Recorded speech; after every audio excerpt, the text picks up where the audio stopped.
I'm just setting up live stream.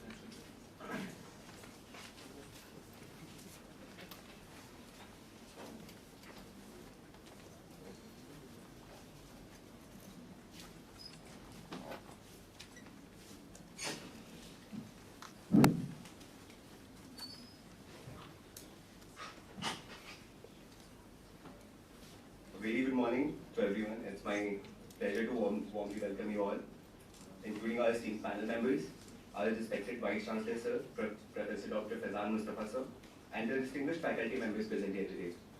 Thank you all for joining us at 2nd CARCIL CNLU National Conference for Insolvency Laws, Corporate Insolvency Laws, in association with Insolvency and Bankruptcy Board of India, Insolvency Law Academy, Chandiok and Mahajan Advocates and Solicitors, and CNA Law Offices.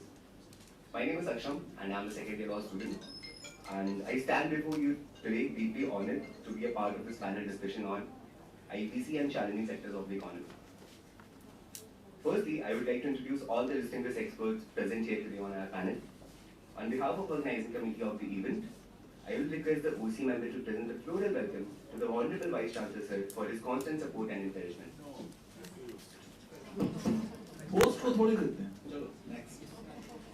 Thank you, sir. Starting with our first panel member, Mr. Sumant Batra, founder and president of Insolvency Law Academy. Please welcome him with a huge round of applause. Mr. Sumant Batra sir is a highly accomplished insolvency lawyer with extensive experience in the fields of law, insolvency, bankruptcy, and related law. With 3 decades of expertise, he has been a key figure in shaping policies, drafting legislation, advising clients, and contributing to the development of insolvency laws.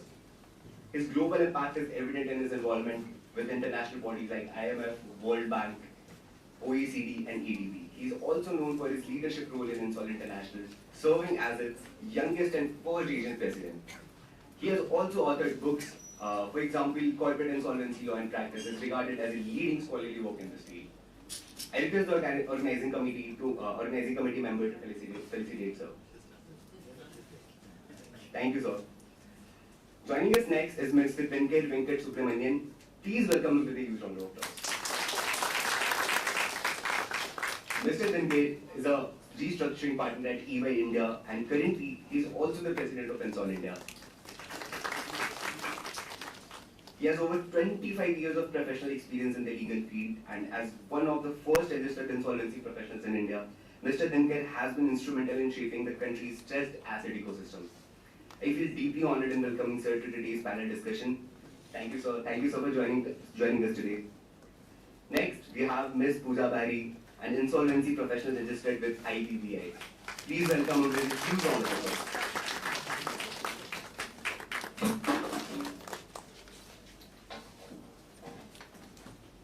Ms. Pooja ma'am is one of the pioneering women in India's insolvency landscape, notably being the 3rd woman insolvency professional in the country, with over 22 years of experience in stressed asset management, NPA resolution, and restructuring.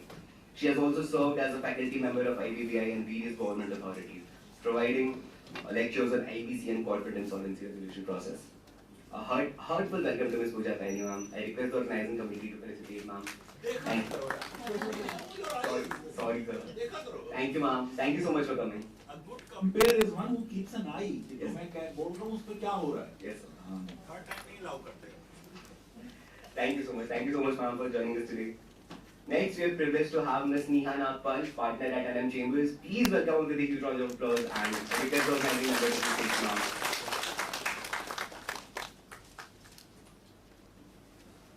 Ms. Neha Nagpal is a highly accomplished lawyer with over 14 years of experience in commercial and law and litigation across India. She has built a stellar career representing clients at Supreme Court of India and tribunals. Ma'am has received several prestigious awards, including the Forbes Tycoon for Tomorrow Award and a spot at 2021 Forbes Power List of Lawyers. Today, ma'am will also act as the moderator and steer this panel discussion. Thank you so much, ma'am, for joining us today. Each of our panels bring a distinct perspective to today's conversation, and I'm confident that their insights will greatly enrich our discussion. Thank you so much all the panel members for joining us today. Now, it is my great honor to invite our respected Vice Chancellor, Professor Dr. Faizan Mustafa Sir, to deliver a welcome address in this August gathering. Thank you, sir.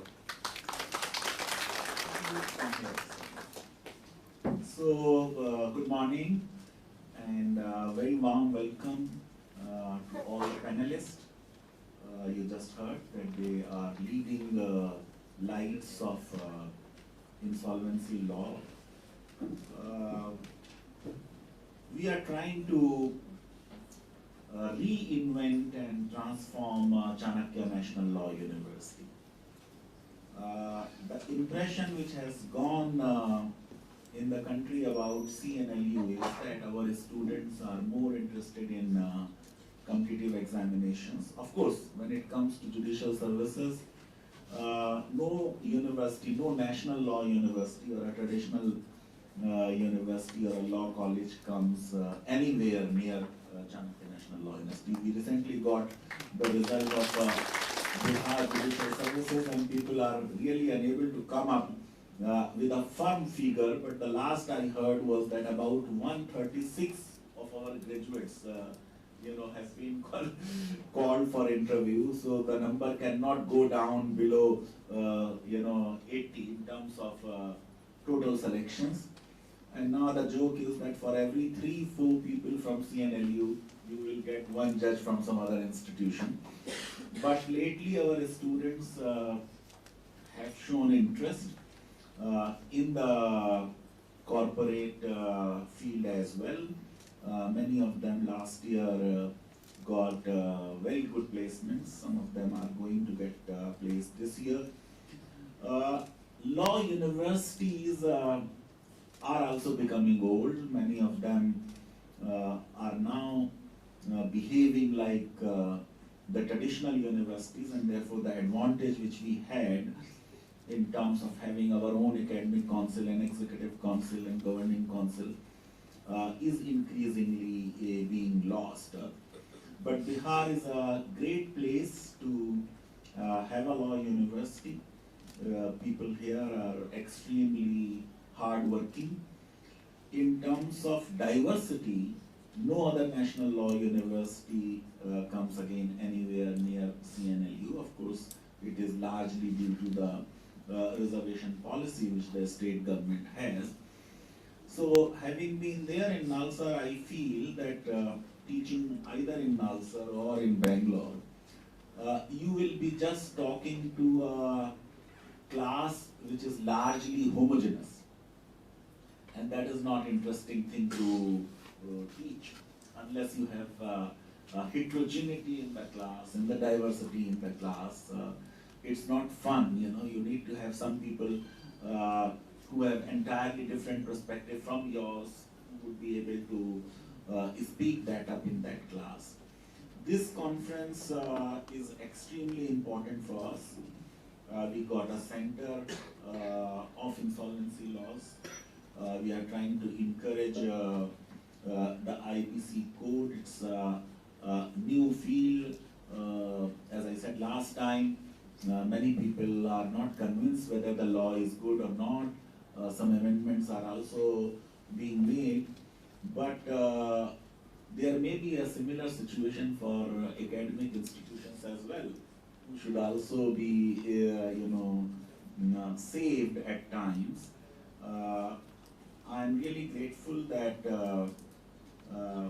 all the panelists found time to visit CNLU, and I'm sure that you are going to have very good deliberations. They will put forward their viewpoint, and it will be a great learning experience for my students and others who have done some excellent papers. I had a chance to look at their abstracts. I'm also grateful to the director of the center, my young colleague, Dr. Nandita Jha, and the organizing team, the team which is working for this conference is extremely dedicated, enthusiastic, a lot of students. I have a class which is going on where I have to act as a co-teacher. So some teacher is already teaching a constitutional law class where they want me, so I will not be able to join you and learn from this panel. But my best wishes are for the conference. and whatever support you need for the center, it's there. Thank you very much. Thank you so much, sir. Thank you so much for joining us today. Sir, we are thrilled to announce the launch of a remarkable book authored by Mr. Suman Batra, sir. It is titled as the JP Infra Insolvency Saga. This outstanding contribution to the field of insolvency merits our sincere congratulations. Pradhan sir and Batra sir, kindly do the honors of unveiling the book for the audience, and let's also give a round of applause. We'll do it now. Okay. Thank you, sir.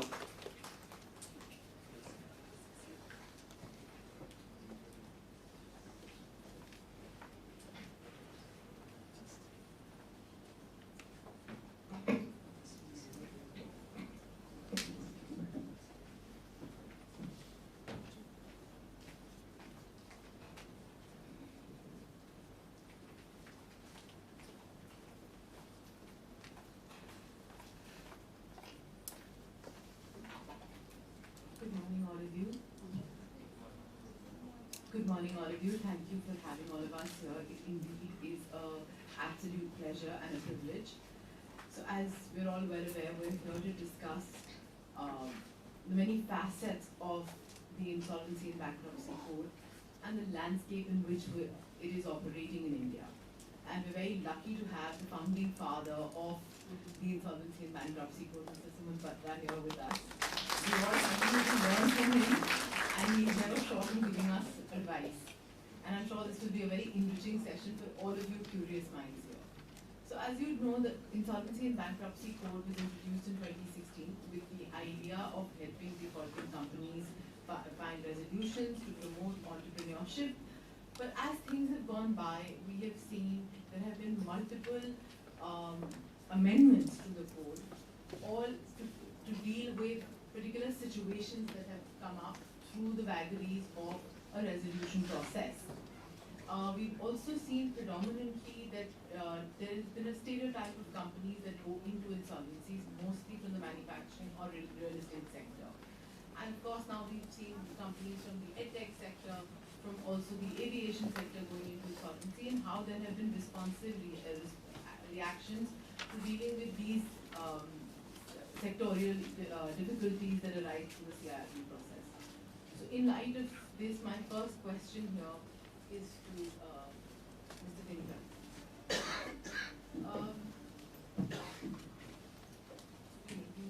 In your experience in the last 8 years of the insolvency code, how would you look to categorize the kind of companies, or the kind of companies from which sectors go into insolvency? And have you seen there are nuances in dealing? One is to deal with the nuances of the insolvency process. The second is dealing with nuances related to a sector. And does that bring about its own set of challenges? Does the approach of the RP have to be different? And how are we dealing with that? Thank you so much, Neha. Morning, everyone. I'll just spend a minute before I get to this particular topic itself. Thank you so much for having me here, Professor Mustafa, Dr. Jha, and CARCIL. I just wanted to make a quick comment on the topic itself, because and true to the name of your institute, it is named after Chanakya, and Chanakya is not just about law, but it's also about commerce and economics. And therefore, the topic that you've chosen today is about sectors, which I was pleasantly surprised to see that it's not a ultra legal topic, but it involves, because the law is a commercial law, it is a commercial issue we are dealing with and needs to be solved commercially with the backing of the law. So I was happy to see the topic as such. And secondly, thank you so much to all of you in big numbers who've come in and presenting papers. I heard about more than 50 papers are being presented today, and this is a law that needs constant evolution, given the market is evolving constantly and the problems are evolving as the sectors are, as we speak about today. So it needs innovation from all of you to study all of this and come back so that it can help improve the law on a constant basis. So thank you for that. Neha, to your point on the fact that when the law was promulgated and as we are going forward, the main objective at that time was to deal with that mountain of stress that we had which had built up over a number of years, and we had to deal with it at that point in time. And that was because, if I just go back a few years, it was because when the global financial crisis happened in 2008-9, we thought we were decoupled from the rest of the world, and we kept building our capacities in sectors like steel, power, infrastructure, in a way that we thought we'll never face that kind of a crisis. But in the beginning of the 2010s, that hit us as well. And therefore, what we did was at that time just amend and pretend that the problem didn't exist. And it resulted in this twin balance sheet crisis, which kind of had impacted our growth in a big way at that point in time. So when the law came about in 2016, the main objective then was to make sure that we kind of remove this logjam and put these assets back into the system at the earliest, so that we can get India back to a growth path that we deserved, or that we wanted to get back onto.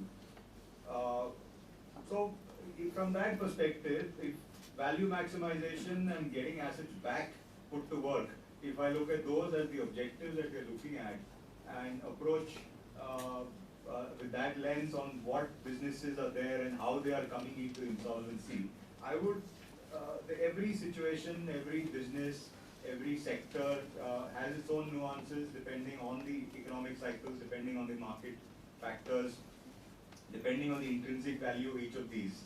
While there is no template on that, I would like to categorize this broadly from what we've seen over the last eight years or so into two big buckets: operating businesses and non-operating businesses.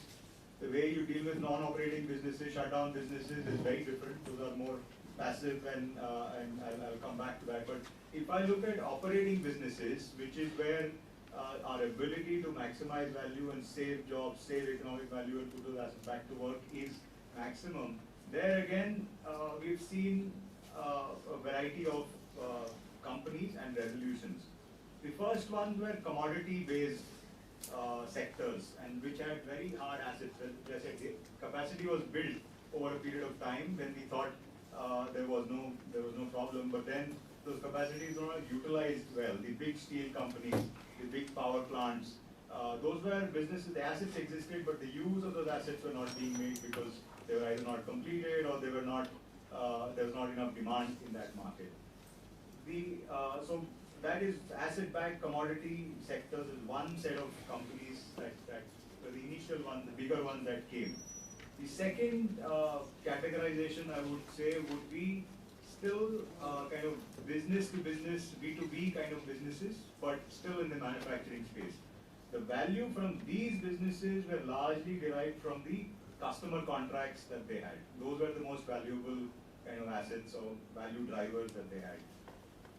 The third categorization would be B2C businesses, or brand-based businesses. They could be services, they could be retail, they could be kind of businesses which are consumer-linked, and those were more, I would say, the value driver there was the brand, or the quality, the brand of services or products that they delivered, the distribution network that they had. That would be the third category. And the last one would be the asset-light kind of businesses that we spoke about, the new age tech businesses, the let's say information-based businesses which don't really have any assets. All they have is an idea, and the market. These are also brand-based, but these are brand-based with tech and no real assets to back, no real kind of reach or distribution networks to back. And the drivers for each, since the idea is value maximization, the underlying thing is where is the value coming from, and protecting that value is the objective in each of these things. Now the nuance is in the commodity-based businesses, as steel, cement, power, the timing of these is not as critical as the fact, I mean, if a steel plant is shut for 3 months and it's reopened after 3 months or 6 months, it is not going to result in a significant deterioration in value as long as those are maintained properly. It's important, but the value driver is the capacity itself. Therefore, you need to maximize on what is the right time to sell these, where are we in the economic cycle. Luckily for us, when all our steel assets that initially came into the IBC, when they came out of IBC, we had seen through a down cycle on steel, and they were all sold in an up steel cycle, which resulted in a significant value for the stakeholders involved in there. But there, the nuance was around protecting these assets and making sure that we deliver these assets in an operating condition to the potential buyers. The second category I was saying is where B2B, where the value driver are customer contracts. Here, the timing is extremely important. Now, picture an automotive component manufacturer who is manufacturing a very critical engine component which goes into the passenger car that you guys are driving. And these are the only suppliers. If this company even shuts for 1 hour or 1 day, it will result in a huge loss to the manufacturer of that car.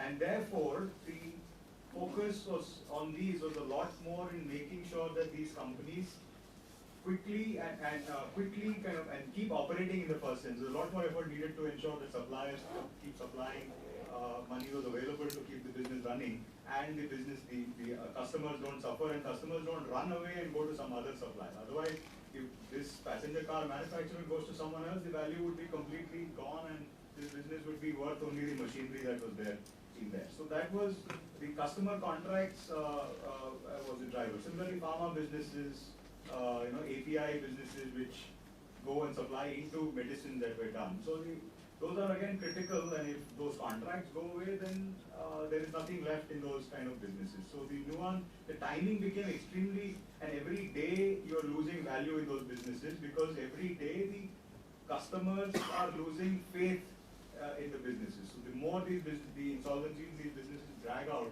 the more there is a loss of value as far as these customer backed, so B2B backed businesses are concerned. B2C businesses again are depending on the strength of the brand. Let's say a Reebok or an Adidas, for example. If you shut these businesses down today, these shoes will disappear from the market. But after 6 months, if you come back into the market with these same shoes, there is brand recall on these. Yes, there will be loss of value because you'll be paying rentals on these stores, you'll be paying the employees. If you let them go, then you'll have to restart. And in the case of Cafe Coffee Day, we are currently seeing these businesses were shut down for a period of time for lack of money, for lack of lender focus. But then today when these businesses are restarting, you guys are not going to stop drinking Cafe Coffee Day coffee. It's a strong enough brand in the market that if they shut for 2 years and then reopen in the 3rd year, we'll probably still go and have a cup of coffee in these kind of places. There the value is not as much eroding because of time, it's because of loss of market share which you'll have to regain in that period. Now the last category is asset-light businesses, which are, they lose value pretty quickly. I mean, you saw, I know I'm involved in that case, I wouldn't talk too much on Byju's, but 2 years back the business raised money at $22 billion. And last year they wanted to raise rights issue money at $2 billion, and today they're probably worth much less than even $1 billion today. So it's though these businesses lose value much faster. Now the question to this, and I'll pause there at that point, is that each of these categories will need a different approach, not just from the professionals, but also from the law itself. Is IBC in its current form the best solution for each of these categories? Or do we need other solutions which can help protect value faster and more efficiently so that we can put these back into the system at the earliest in terms of alternatives to the IBC or modifications to the IBC? We'll probably discuss further as we speak on. So back to you, Neha. Thank you for that. I think it was seriously very interesting aspect that you brought out, especially with now asset-light businesses going into insolvency. Whoever is a resolution applicant coming in, the question would be how would they be able to save the asset to be able to generate further value out. On that note, I'd like to go to Pooja, who's an insolvency professional. And I'm sure you must be facing a lot of these issues with successful resolution applicants coming in wanting to really, with a magnifying glass going through the information memorandum, asking questions about, the assets and their value. And we were just discussing earlier also how the resolution applicants today want to do everything to hedge themselves and protect themselves. rightfully so. But over the course of the last 8 years, from a RP's perspective, you would have seen there have been a series of amendments. I mean, 29A being one of them, to bringing in Section 12A, where you can have some of the promoters, even after the formation of the COC, come and enter into a settlement. How many of these changes you feel have been very relevant? How many of these changes have created bottlenecks? And has it really delayed the whole process? And of course, coupled with Supreme Court judgments in the case of Vidarbha, where they said if it's a going concern, then it should not go into insolvency. And then Sham Mishra, they said one for all, a clean slate. So how do you see these things? So, good morning everyone. So firstly, thank you for having me here. And thank you for the question, Neha. In fact, yes, IBC has been one of the most successful economic reforms of the country, of this particular government. And various changes in the last 8 years have happened. I mean, I do teach those changes as faculty at various law universities. And most of the changes have been, the reasons they've been brought about is because there were genuine issues being, which had been raised, and genuine problems as a resolution professional which were being faced in actually taking the process to its logical conclusion. I mean, whether it was, even recently, I mean, the government has come up with, in 2023, they came up with a discussion paper. Of course, the last amendment has not happened in the code, but through various regulations itself in the past, 1.5 years, most of the amendments which the government could bring about, they already have, because what is most important is maximization of value. Wherever I think it was thought about that there are any gray areas of the code, these amendments have actually tried to, fill those gray areas. Whether it was, in liquidation we had a lot of issues. The stakeholders never used to, relinquish their security interests. So government brought about, Regulation 21A saying there is a presumption of security interest. Then 12A was extremely important because there was a lot of litigation happening with reference to could withdrawal happen or not happen. So 29A, yes, a lot of amendments in the code have happened, whether it was 29A or 12A, but most importantly are the amendments in the regulations. Because whatever problem as an RP or as a liquidator, or the challenges which we faced, when we did raise it up and they were at various forums, the government has, made it a point, because this, IBC was for the larger public welfare. It has actually revolutionized the entire economic structure of the entire country. Whether the amendments with reference, even recently, amendments like we can now share the fair value if the COC wants with the resolution applicants. So this was an amendment which was sought from the resolution applicants. Then there was certain stakeholders who in a liquidation thought that they were not having their say as a stakeholder in the stakeholder consultation committee meetings. So accordingly, the government brought gave a lot of powers in the SCC, the Stakeholders Consultation Committee, to the stakeholders, and now as a liquidator, various decisions are now, as jointly taken by stakeholders and by the liquidator. So various amendments, whether it was, regulating the valuers, whether it was, with reference to, right now the new amendments are going to be coming in with introduction of technology in IBC. So all these, all the amendments which have happened were very much needed. Yes, I think in a very proactive way, IBDI has made a lot of efforts. Various rounds of public comments have been sought. Various discussions have happened. These regulations, when they change, is not you just see them one day. There is a lot of discussions which go on, and I think as IBC has brought about a huge change in the behavior, whether it is in the change in behavior of the promoters, it is in the change in behavior of the creditors. So there is a complete,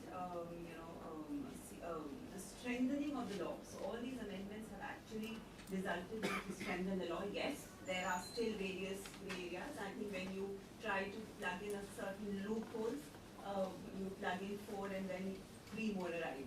So you need to, so a lot of amendments are going to be coming. We are all aware of that.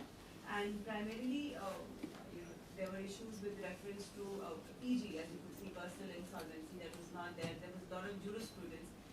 And many issues which arose was because of contradictory jurisprudence which had actually been formed over the years. So it was not the problem was not the code or the regulations, but because there were a lot of conflicting judgments which were there. And truthfully, there was a lot of unnecessary litigation which had been filed. So the reason, I feel a lot of delays were happening in resolution plans being actually approved were because of maybe one resolution plan you had at least 50 IAs which were listed on the very same day, and out of the 50, maybe 45 were not even required. And so that is the reason there was a delay, and I do believe that the government is of course in the process of making sure that this frivolous litigation also goes, because this IBC, when it came about, a lot of effort has gone into it. A lot of amendments have happened, a lot of consultations have happened. So we need to strengthen IBC. So yes, like you saying, we have seen a lot of resolution applicants put in a lot of lines in their resolution plans, which we have to be very careful about. A lot of things which have been asked for reliefs and concessions. So that was again another amendment, that a lot of things had been asked by the NCLTs in the name of a resolution plan, which could not have been otherwise allowed. So yes, but the government has taken cognizance of all the reliefs which can be allowed, which cannot be allowed over a period. So yes, all the efforts are being made to ensure that IBC goes in the right direction. And yes, there is value maximization.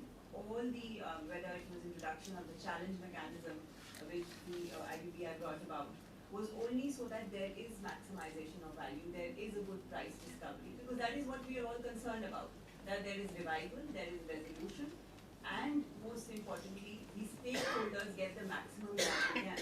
And of course, those companies which cannot be revived, they can end. There is a logical end, whether it is liquidation and dissolution. So yes, I feel the amendments were very, very necessary. Some more are, of course, we will be discussing that further, which are required. So, very like. So, coming back to you, because you have literally lived through the whole insolvency process from its conception to its birth to its many avatars that it has taken over the years. My question to you is going to be slightly ticklish, in the sense of you, as with your knowledge, with your database, with your involvement in the conception of the IBC, would you say today you are satisfied with the trajectory, or would you say you're slightly disappointed, or would you say that this is a metamorphosis of the economic landscape that's happening, so let's wait and watch? Well, thank you so much, Neha, and thank you so much, CNLU, for calling me, Nandita, Professor Preston, and all those who are involved in the organizing. And thank you, of course, Dinka and Neha for agreeing to join this panel. I will answer your question in a slightly different way, because I don't think there is a simple yes or no answer to what you're saying. And why I want to answer it in a different way is, firstly, because in the life of any law, any new law, 8 years is a very short period of time to be able to make a judgment about the law. Often we tend to be a little bit more opinionated, strongly opinionated about the laws that we enact in this country, because our track record of implementation of laws is not really something that we are very proud of. We are very prompt and efficient in making laws, some of the best laws, not just laws that are borrowed from other jurisdictions in terms of their concept and in terms of their sophistication, but also how indigenous thinking has produced some of the best laws in this country from time immemorial. And I go back to the ancient times as well. We've been studying in the context of the recent developments our ancient texts also, and we are so surprised to find the depth of wisdom that existed and the level of sophistication that existed. It's just that over a period of time, because of the disruption that happened, we have lost control on the institutional framework and the coherence that is required in implementing laws. And as a result of that, post-independence in particular, all the laws that we have enacted, we haven't been able to implement them as effectively. And as Pooja was mentioning, that IBC is one departure from that past poor track record, where we have in fact done an excellent job in its rolling out, in creating a momentum, in order to sustain that momentum, in order to convince the market that the political will behind this law continues to stay intact even after 8 years. And the government even today is as determined as it was 8 years ago in terms of its intent to keep the law as efficient and relevant as it would want to. So from that perspective, they score very, very good.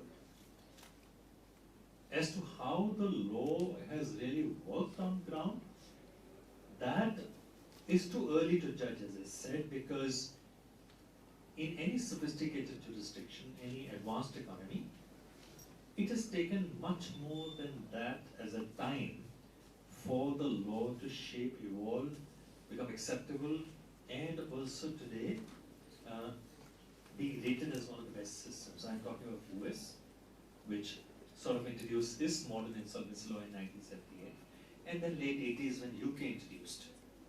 So 40 years over in US and close to 30 years or a little more than that in UK.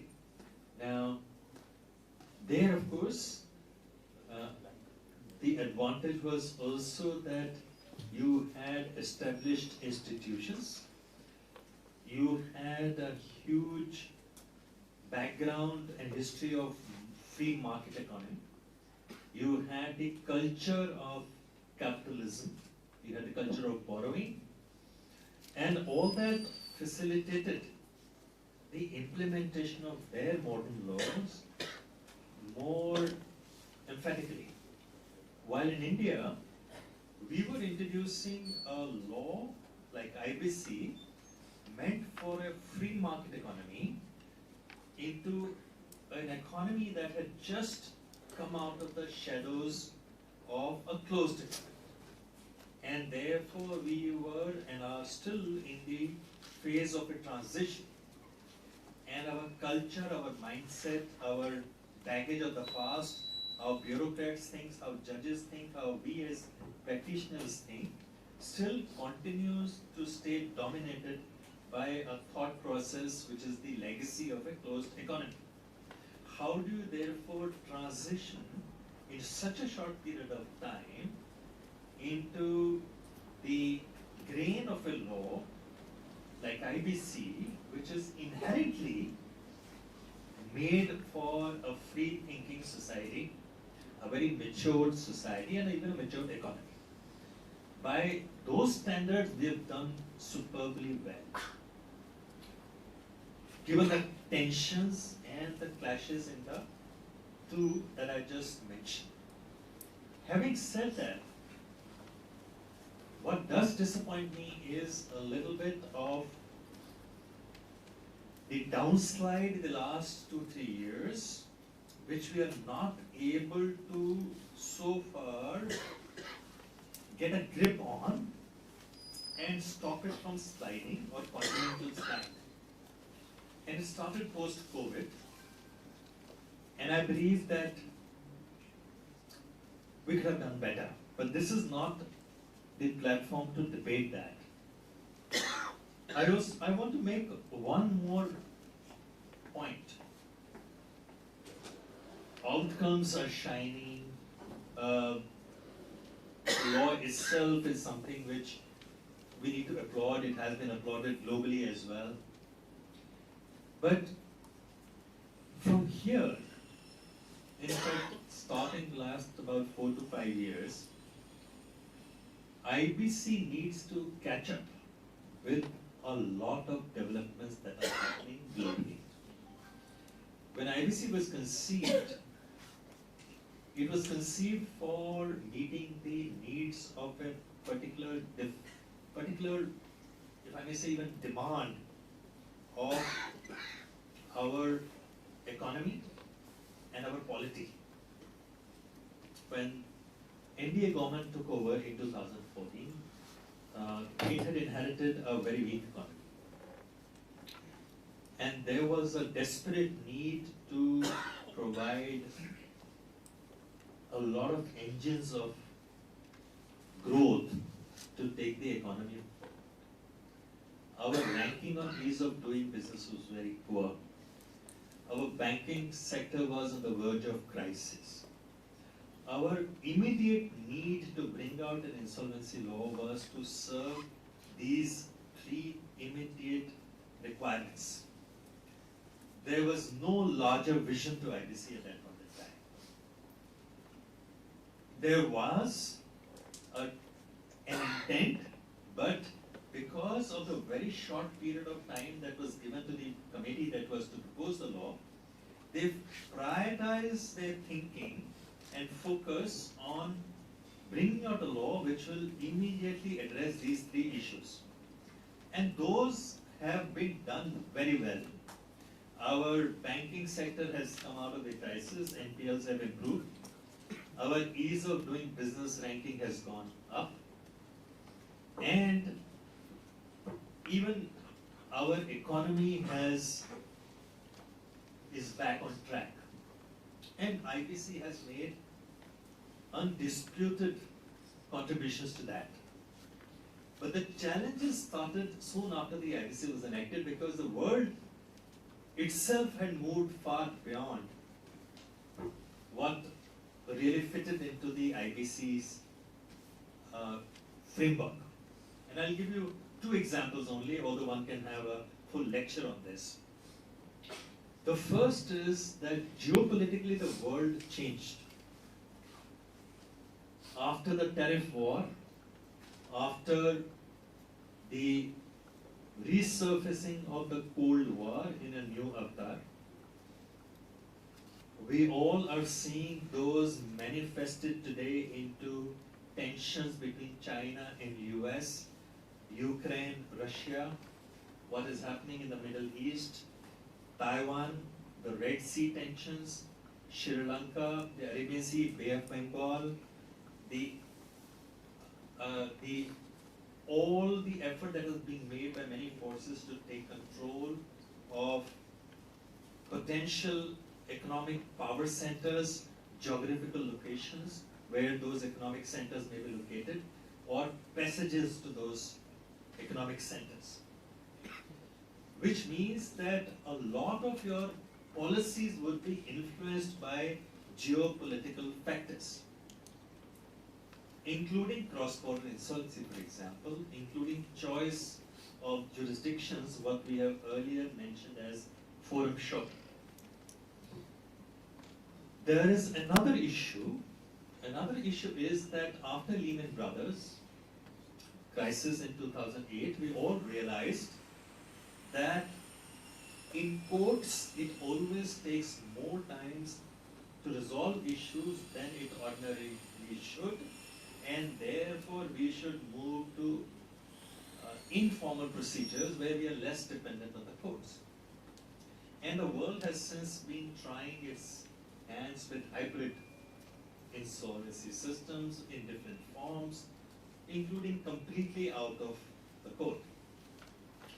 While of course we completely left that out from our IBC framework. Now these are only two examples. I can actually list about a dozen, which actually demand that we really need to revisit IBC. And my new book, in fact, lists out all this, that should be out in March, where I'm making out a case for a BLRC2, perhaps even BLRC3, because we have even done away with that when we needed BLRC 2. We now need a BLRC 3. Bankruptcy Law Reforms Committee, for the benefit of those who don't understand the acronym in this BLRC form. So that, in my view, is now one point that I want to make before I just hand it over back to you, Mia, is about the sector issues. You see, sector issues is a phenomena that we will discuss only probably another 5 to 7, 8, 10 years more. In India, the IBC has never been used so far, nor was it designed keeping in mind any particular sector of the economy in the short term, mid term, or the long term. I don't think there was ever a vision for that. As I said, it was meant to serve the need that was immediate, and government decided to push 12, later a few more, about 40, 42, top non-performing assets into the insolvency, irrespective of the sector they came from. They were stressed, but yes, if sort of reinvented, they could actually contribute to the economic growth. But the fact is that they were the highest numbers of non-performing assets in the book. So the driving factor was that how do you address the balance sheet of the banks, and it will balance sheet issue. It has nothing to do with the sectors. It is magical how we have been able to turn around those sectors. And I think that is something which I will compliment not just the IBC, but also all the stakeholders, insolvency professionals, judges, IBPI, ministry, everybody, all they put them in my hand. Going forward, the law will sort of customize itself to accommodate all kinds of insolvencies from all sectors, because that's a part of the evolution of any law. And hopefully we will not even need to amend the law even once.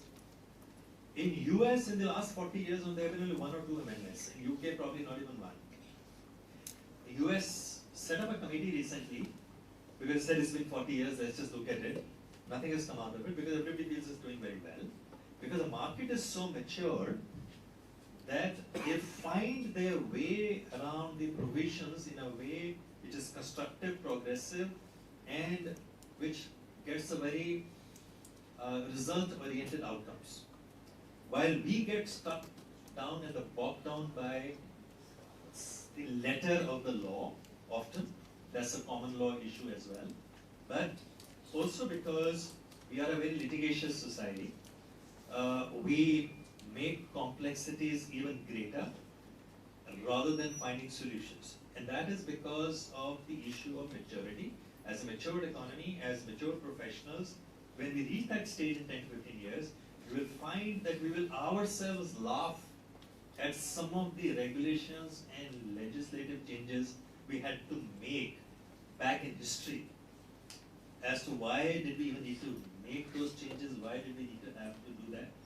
And some of it, in fact, I've listed, you will find about 8 examples in the book, in the JP that I've written, that the best practices that we adopted as an interpretation of the law, where either the IBBI didn't agree with the approach or the court didn't agree, but ultimately those that were brought in as law or regulation or even as upheld by the judges. So, in my view, you will see the landscape will change very significantly as we mature, and these discussions we will find will change to far more advanced issues as a matured economy, as a matured law. Sorry for the rather longish answer, but I thought I should provide that dimension. So that was very insightful. And I agree with you that the laws in the UK and the US are not tapered to deal to a particular sector, whereas we've seen repeatedly in India, whether it was for real estate, especially in light of JP when Section 7 of the IBC had to be amended to introduce a class of home buyers as financial creditors, or the recent amendments with relation to the aviation sector. Are we going to constantly have to be that responsive to, when we see an outburst of a particular sector going into insolvency, will we have to taper our laws to that? That may not be very appropriate and may not be very time effective as well. So on that note, my question to you, Linda, is when we look at the aviation sector, of late we've had a number of aviation companies going into insolvency. How do you think India is ready to handle aviation companies going into insolvency? Because that is one sector worldwide which has a very short life period. And then there are so many different players and vendors that get involved. The moratorium that comes in, so there is, we read with the Cape Town Convention. What happens to those companies that leased out aircraft? Are they hit by the moratorium also? Does that sort of make the cost then of leasing an airline or running an airline more difficult for a company, therefore making it more susceptible to insolvency? Thanks. Thanks, Neha. I mean, aviation is a very, very unique sector in the sense that it is amongst, maybe if you count a handful of sectors who are ultra impacted by cycles in terms of being cyclical, and this probably is one of those sectors, and it needs a lot of patient capital.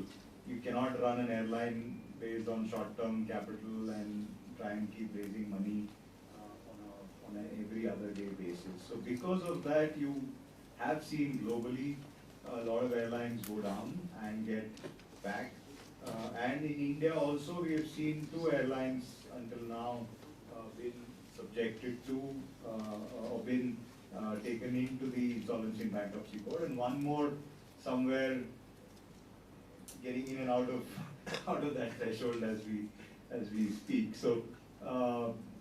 And I think if I try and differentiate that, the world, globally, it is acceptable and it's understood and recognized that an airline business, if you shut this down, it's extremely difficult to get this back up and flying in that sense. And 2 cases that we've seen that very clearly. I was involved in Jet Airways before it went into insolvency. There were a lot of discussions between the lenders and the promoters and potential funders, external funders at that time, that we need additional funds. We are ready to cede control. The lenders should take control, but provide additional money so that we can keep this flying.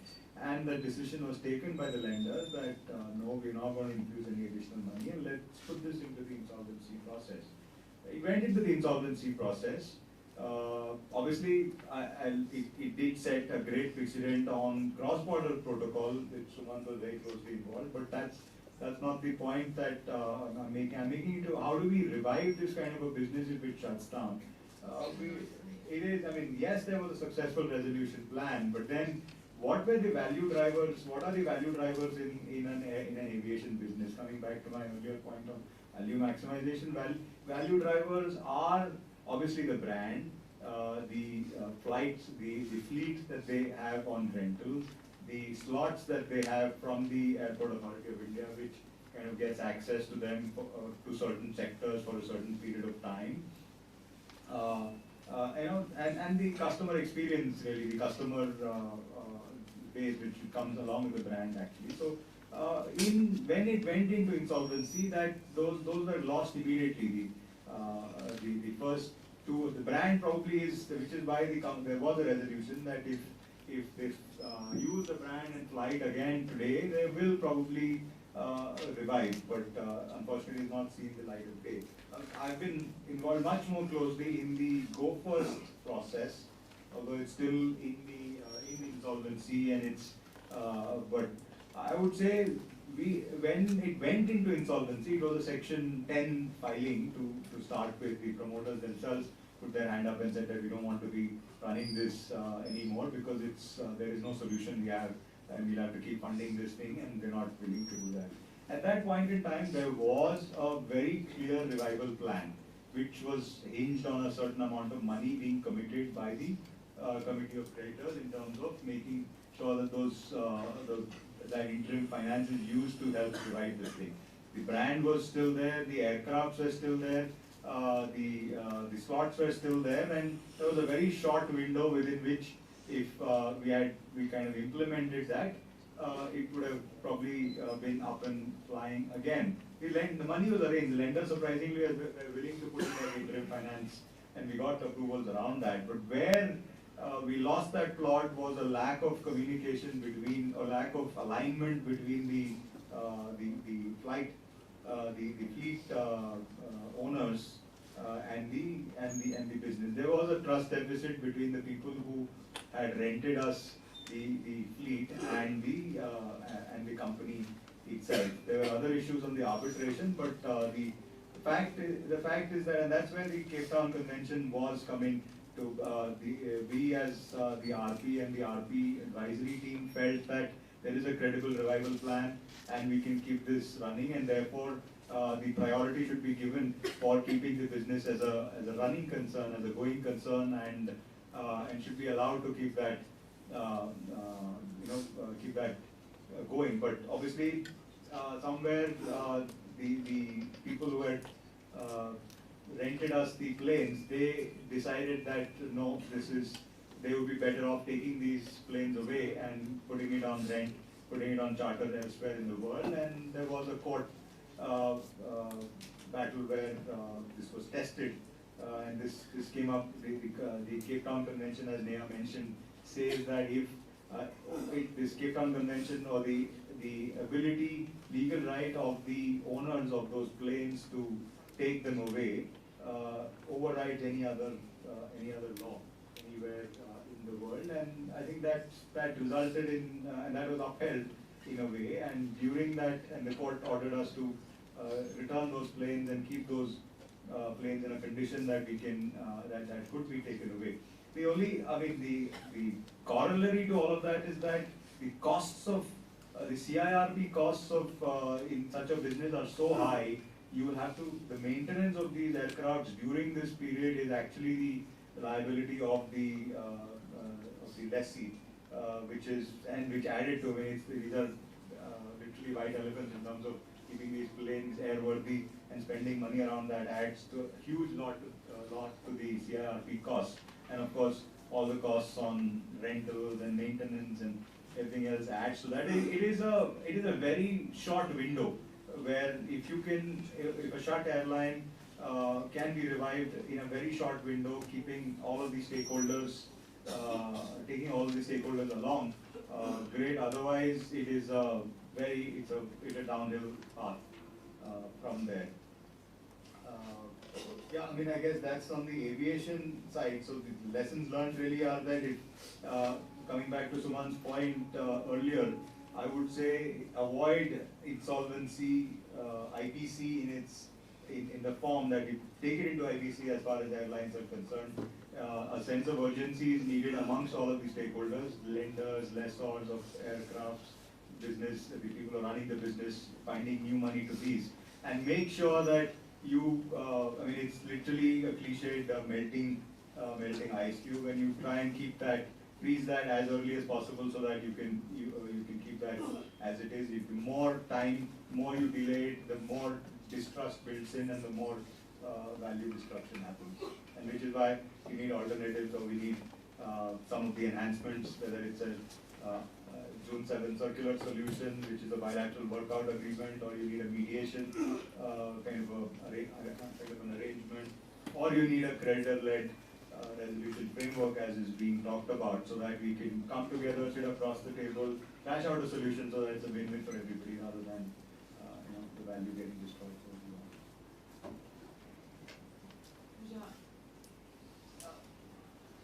Leading from where Dilka has sort of spoken about in brief detail about aviation, I'd like to ask you, do you see any difference with the whole mechanism around the media industry?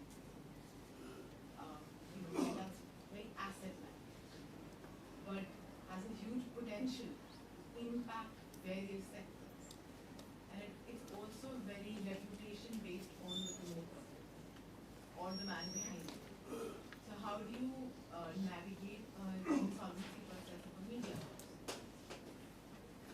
Thanks for the question. A very relevant one for me right now, considering I'm trying to revive the second largest news agency of the country.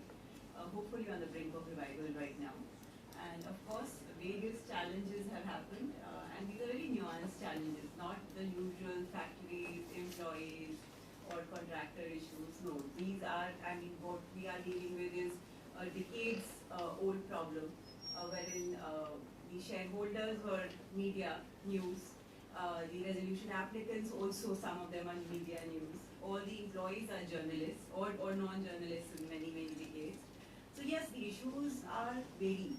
So you have to, as a resolution professional, you have to have the capability to handle unions. There's a lot of distinction which when I started actually working in this particular case, I realized that there is a lot of politics, and I'm not talking about politics at the country level. I'm talking about between journalists, non-journalists, union, non-union, contractual, regular, different unions within the same news agency. So yes, it has been extremely tough. It's been a unique matter which I'm handling right now. It's a Section 25(8) company. So we're one of the first non-profit companies in the country, which hopefully will be revived very soon. And yes, when you have media clauses, you have restrictive clauses also, that who can actually be a part of the resolution of that process. So does IBC and does the Section 238 override such restrictive clauses? So that is a legal opinion which I have taken from some. And it is, this is a very, very unique case. But for any matter, not even a news agency, you need to understand the pulse of the company. I mean, when I was handed over that company, I didn't even know a word about that particular news agency a day before. But today, I mean, maybe I got a crash course of the same within the next, in 10 days.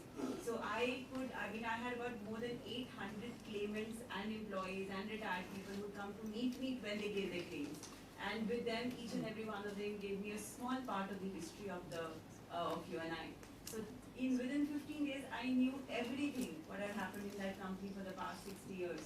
So that is, that is a power as a resolution professional, a duty, a great responsibility. And when you're talking about, IBC, is it successful? Isn't it successful in different sectors? But a prime example of what IBC can achieve, despite not being for a sector which was for news agency, would be this particular company, hopefully, which I'm handling, which will be resolved very soon. I cannot divulge those details. But yes, a dying institution which was dying for past 3 to 4 decades, 60-year-old institution, if that can be revived back from the IBC with the power of IBC, so that is, that is a true strength of what we're talking about, is what has the IBC achieved in these 8 years. To get a ailing institution like that, which had no hopes of revival for decades. So when the people come to me, their claims are not for 1 year, 2 years, they're for 20 years. For 20 years we haven't been paid this, 15 years we haven't been paid this. So the fact that today we are in a position to pay their dues, which they've been waiting there, if they work their entire life, and this is the power of IBC, as in the news sector, and it's a very, very sensitive sector. Very, very, the issues are very different. But then I think as an RP, if we are able to convince the employees, the people, I have regular meetings with the unions. People get scared of unions, but for me, I call them, please come and let's discuss. I want to tell them every time this is happening in the process. Only when you take, the employees along with you when you're running a process, then only you can be successful. That's the reason to run it is a going concern. If there are employees who are there who just believe in you that you will do the right thing, I think any company which is even on the brink of dying, in fact, has died, can be revived back. And so let's see, hopefully history will be in the making, but yes, we have overcome various hurdles, and but we're trying to achieve what the main intent of the code has always been. And I think success stories in sectors which are tougher sectors are what will maybe try and get the IBC back. So that is something, we will try and to hope and achieve. So that's all. Thank you for that, Pooja. It was definitely insightful. Sumanta, I have a question for you, which is, you have played a very significant role in the whole JP CIRP process. I remember at some point you and I had a conversation as well where, we discussed whether it's the right move to have Section 7 amended to allow home buyers to be treated as a class of financial creditors. And now, of course, we have your book, which will give us further details. But when we talk about specific sectors, the real estate sector definitely stands out because the kind of path-breaking stuff that's happened in any CIRP for a real estate sector, whether it is real CIRP, whether it is the Umang Real Tech judgment where you limited to a project, or Section 7 being amended, it's been, it's almost seemed that the whole insolvency code has tapered itself to the real estate sector. What are your views on that? And also additionally, I wanted to ask you, the shipping sector is also one which is now, moving towards insolvency. Would you see a repeat of that, what has happened to the real estate sector, happening to the shipping sector as well? Well, Neha, speaking for JP, JP was, we all knew, I'm sure so did the policymakers, that it is going to be an absolute challenge because of the sheer magnitude of the complexities, not just the scale of the enterprise. We were talking about an enterprise which was a giant, which had about 25,000 plus acres of land from Noida to Agra, the expressway where you go from Noida to Greater Noida to Agra to the Taj Mahal, 26,000 home buyers, 20,000 farmers whose land had been taken and had not been fully paid, huge amount of litigation, and obviously an immense amount of dues of the banks and the government. This obviously made one thing very difficult, which was to bring everybody on the same table. That was the biggest challenge. And the home buyers felt that they are the biggest stakeholders, they have given so much money to the company. And if the banks, which have given lesser money than them, get a seat at the table and get to decide their fate, then it is unfair to them. And I think they had a very fair point on this. And therefore the government got persuaded at the policy level that it makes sense to give them the seat at the same table where the financial creditors, like the banks, are going to sit. The rest, as they say, is history. JP took longer because JP became the catalyst for testing IBC, its efficiency, the various provisions. And not only because they conflicted or challenged with the new policy of home buyers being introduced, but generally because it was such a large case and had its own complexities, and therefore litigation happened, amendments happened, best practices happened, experiments happened, and eventually we had a successful plan, but not before many of us were completely exhausted by the sheer consumption of energy of this case. And I say we, it's not just I or the RP, it's about the lenders, about the home buyers, about the policymakers, it's about observers who had a ringside engagement or review. Everybody felt totally consumed of the energy, which this case had pulled. There were tensions, frictions, disappointments, highs, lows, everything. And that is why it was a story waiting to be told, and I thought we should tell it in the form of a book so that people get to know about it. But at the end of the day, it turned out to be very successful, and so immensely successful that it has sort of, if I may say, surpassed my own expectations, and I would say even outsmarted many of us who had set our expectations or anticipations based on what we thought would be good. And it's like it continues to make money even now, as recently the shares of a subsidiary were sold for a huge amount of money, which actually in the book value were of zero. So it's snowballing into getting maximization of value for people. Ultimately, the benefit does get passed on to the economy because that money goes back into the economy. If not directly, indirectly, it benefits every one of us. But I do obviously still believe that bringing home buyers into the fold of IBC was unfair to the home buyers and not as much to the IBC. Because they haven't gained anything other than having to set a bar for themselves in terms of expectations. Having spent so much of money on lawyers, processes, everything, they have been outsmarted mostly by the system, by the sheer amount of money that the other side can spend, which obviously they find very difficult to mobilize because they're already out of pocket significantly, having paid for the flats which they have not got, and they have no hope whether they will get in the near future. And there's no visibility whether they will have to pay more for that or not in the plans. So it has frustrated them more than anything else. And when frustration happens,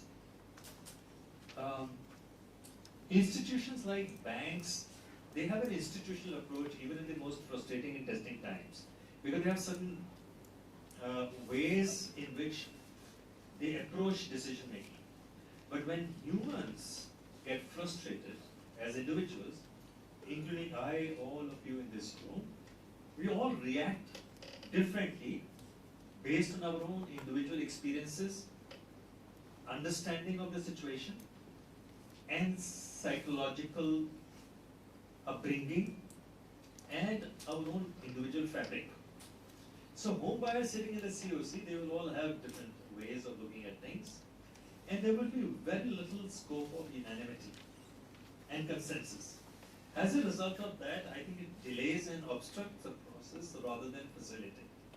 Now that's my approach to it. But having said that, you never know, in times to come, this dust will also settle, and people will realize there's a merit in going to RERA or to other forums rather than going to IBC. And we can talk about that some point in time, in another forum. The shipping, I don't really see that shipping is likely to face distress in the near future. But shipping is one of the fastest and largest growing sector in the country. The way the ports are being built, not within the country, but some even outside of the country, by Indian business people. Shipping itself is such a large sector. When the ports are built, obviously there's a huge infrastructure. There's a whole lot of ecosystem that is built around it, from transporters, from cargo companies, from obviously those who operate, unloading, shipbuilding, shipbreaking, to all those. And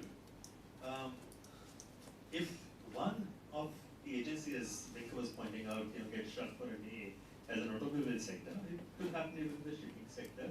It has cascading effect. It has a ripple effect.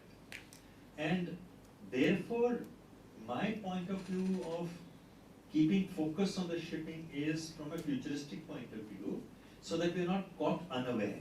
And we need to have a complete visibility, deep understanding of the interface of the shipping laws and the insolvency laws. While in airlines law, in the airline sector, Dinkel spoke about the Cape Town Convention as to how eventually it gave right to the lessors of the aircrafts to get supremacy of right and to get it back even though there's a Section 14 moratorium. It is a direct case where, because of that, the Go First has got caught in a situation where, even though the lenders are willing to support, there is a plan, you're not able to do it. Shipping law is a very old, mature, embedded law. It has its own very embedded jurisprudence, which goes back 7,800 years old. And it is global. There are multiple cross-border agreements. And all these will come to interface with the insolvency law in the event that happens, including on superpriority, or including on possession of assets. And therefore, my point on the shipping sector is that we need to understand it very carefully, so that if there are solutions to be found at the policy level or at the legislative level, we already have them, even if there is no insolvency today, because we don't need to wait for tomorrow, and then stuck with a situation where a port collapses just because we don't have the ability to, or we're too late in the day to deal with that. So that's my point on the shipping. I want to make one very quick point. I know that we're running out of time, and we probably just need to make some comments after this, which is that from the IBC point of view, I think, irrespective of the fact that IBC was not designed for a particular sector, or it was not, all those were not kept in mind, it has really worked well for most of the sectors. Those that Tinker mentioned, and including, the example that Pooja gave. In my view, it is again a success story waiting to be told. And once, Pooja, your successful resolution plan of this news agency, the second largest of the country, happens, we actually should write an anthology of 20 most successful cases from different sectors, or at least if 2 from one sector, where how each sector IBC has produced a success story. Whether it is not just real estate, it should be steel. Steel is historical. I mean, most of it has got turned around. Amtech automobile, of course, JP, there's more than one, and of course yours, and there are others as well. That hopefully by that time, Jet would be flying again. You never know. So maybe another, middle of the next year, we should. It really deserves an anthology written by people, essays written by the people who have actually turned these assets around, whether as an RP or those as promoters who came in and done it around. And of course, the angst of the erstwhile promoters. Yeah, that of course should also be a chapter as to how they might feel shortchanged, or whatever it is. I mean, I think that any communication should always be there. So we've seen a trend with insolvency. How much time do we have? More? We'll take up take up question and answer after this. Okay, wait. So, I mean, we can keep it a little short, these wrap-up comments, and then leave it for them to ask the question. So we've seen a trend around insolvency. There was the Dirty Dozen 12, which focused only largely on the steel sector, with the exception of one being Amtech Auto. Then came the second list, which was more about power companies. And then we saw a huge trend with real estate companies. Now, aviation. And suddenly then we had Educomp and Byju's that were running around. So clearly within the huge net of insolvency, we have various sectors gradually coming in. And as we move forward, it will potentially be the new age businesses also, which are more asset-light. In this context, what do you see is the way forward? What do you think we need more amendments? Or do we need a more robust NCLT process? Also to bring down the timelines, because it's seen that very rarely does the CRP process get completed in 300 days. The average time period is approximately 800 days. And therefore, a lot of companies end up going into liquidation as opposed to resolution. So where do you envision the changes have to happen for the whole scheme of the insolvency to be more effective, not just sectorially, but overall? Thanks, Neha. I will keep it broader in terms of the ecosystem itself. I think the first thing is whichever sector it is, the first much needed change which everybody needs to come along and say is that you see a problem, you address it. You don't wait for it to. Today, if there is a problem, as a promoter running the business, I go to a banker and say, I see a problem, I will not be able to repay the loan in 3 months. A banker is likely going to tell you, don't come to me, don't even tell me this thing, because I will have to provide for this thing, and I can't. You arrange the money and pay in 3 months' time. So that's the attitude that everybody in the system has today. The first thing that needs to change is the attitude of both the promoters and the bankers and everybody else involved, that and this underlying fact is the earlier a problem is addressed, the better it is for everybody. I think it's proven time and time and again through IBC and through even non-IBC kind of resolution. So that's the first change in attitude that I would want, which will need a push from RBI for sure, more than any other agency. Secondly, we need to, and in the same line, that we can't wait for IBC to be activated. We need to have more options around the IBC, especially in cases, whether it's specific sectors or other cases where there is rapid value deterioration. We can't wait for 550 days or 800 days for a solution. We need to have more tools in that toolbox to ensure that solution is reached early so that value is protected. There are obviously those, they need to be brought out more, practiced more. There is the RBI June 7 circular.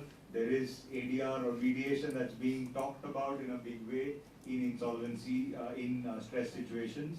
And there is the new pre-pack in the new format that it is supposed to come out, which is the creditor-led resolution framework. If these three come along with the IBC or at the backdrop of the insolvency, then I think we can enable people to act faster and quicker to find solutions in there. And the third point I would say is that focus on operations also. We try and fix the debt repayment and the capital, but we ignore the business for the period that the business is in stress, which again leads to loss of value. We need to focus on the operation, focus on operational turnaround of the business and not let that slip, not let customers run away, not let good employees go away, not let plants shut down in the meanwhile. Yeah, so those are the three things. A lot of changes will hopefully be brought about in the IBC very soon. So quickly, I do believe group insolvency is something which the government is thinking of.